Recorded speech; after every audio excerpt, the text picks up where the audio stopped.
চলুন আজকে আপনাদের সাথে নিয়ে দেখে নেই ডিবির হাওর বা শাপলা বিল। সিলেটের জৈন্তাপুর, বাংলাদেশ ভারত সীমান্ত ঘেঁষা হিমালয় পর্বতমালার পাদদেশে অবস্থিত। সিলেট শহর থেকে ডিবির হাওরের দূরত্ব 42 কিলোমিটার। ডিবি, ইয়াম, হরফকাটা, কেন্দ্রী বিল, এই চারটি বিলের সমন্বয়ে ডিবির হাওর। বর্ষার পর বিলগুলো শাপলার রাজ্যে পরিণত হয়। সমস্ত বিল জুড়ে লাল লাল শাপলা আলোকিত করে রাখে চারিপাশ। যেকোনো ভ্রমণ পিপাসুদের সারা জীবন মনে রাখার জন্য একটি সকালই যথেষ্ট। ভোর রাত থেকে শাপলা ফুল ফুটতে থাকে, তাই ডিবির হাওর শাপলা বিল নামেও পরিচিত। এখানে 200 বছরের পুরনো একটি ধ্বংসপ্রাপ্ত মন্দিরও রয়েছে। লোকমুখে জানা যায় জৈন্তা রাজ্যের কোনো এক রাজাকে ডিবির হাওরে কোথাও পানিতে ডুবিয়ে মারা হয়েছিল। ধারণা করা হয় তার স্মৃতির উদ্দেশ্যে এই মন্দির নির্মিত হয়েছিল।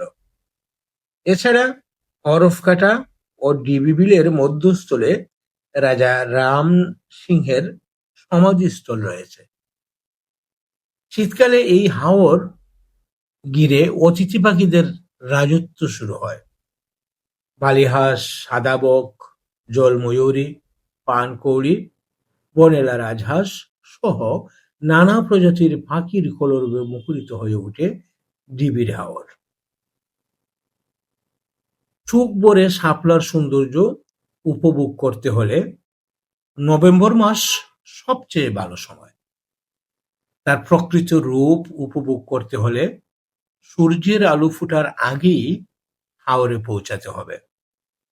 খুব ভোরে লাল শাপলা নিজেদের মেলে ধরে আপন সৌন্দর্যের জলখানিতে। তার রূপবৈচিত্র্য ঢেলে ধরে দর্শনার্থীদের মন ভরিয়ে দেওয়ার জন্য।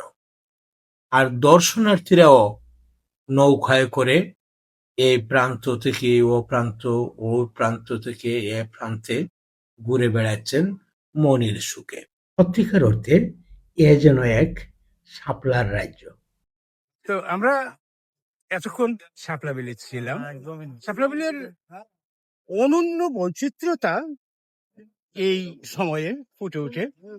প্রচুর দর্শনার্থী এবং ভিজিটররা এখানে এসে থাকেন। এই বেলা দলে দলে সবাই ফিরছেন, তো আমরাও ফিরছি। শাপলা বিলের আসলে অনন্য এক ভালো লাগার বৈচিত্র্যতা এখানে ছড়িয়ে ছিটিয়ে রয়েছে। হাওর জুড়ে লাল শাপলা, এটাকে দেবীর হাওর বলা হয়ে থাকে, আবার কেউ ডিবির হাওরও বলেন।